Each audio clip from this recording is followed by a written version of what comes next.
Show was really my college.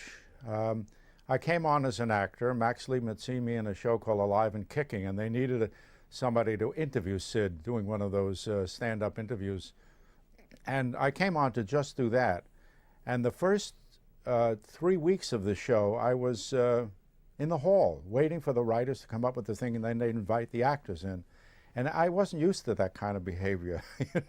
I'd always been not a writer, but I'd written my own material in the Army. I did my own stand-up material. I did some sketches in an Army show. So I always what my wife called a washerwoman, someone who butts into things. So I felt very uncomfortable out in the hall.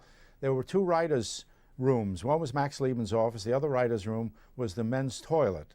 And they used to split up. Now, Lucille Callan, the only writer on the show, was always in Max's office because she didn't want to go to the men's toilet.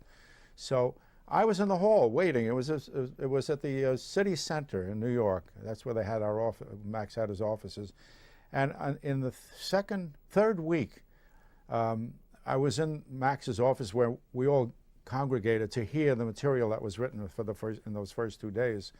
And that's where I got my first little foot in the door, or a big foot in the door, because I knew when I came on the show that I would never be able to use my ability to double talk, which I did in my act. I did French and Italian double talk. And Sid was the master and is the master below his. But I got the idea. I said, why don't we do a French movie? We all used to go see French movies, Italian movies, and Japanese movies. And together, we'd always go. In the first 3 weeks, no, but from then on, we knew when we said we had all seen Japanese movies and foreign movies, not in concert. So when I said, let's do a French movie, and they said, how are you going to do a French movie? We had done silent movies. We had done at that point, we hadn't done many takeoffs of big movies yet, American movies.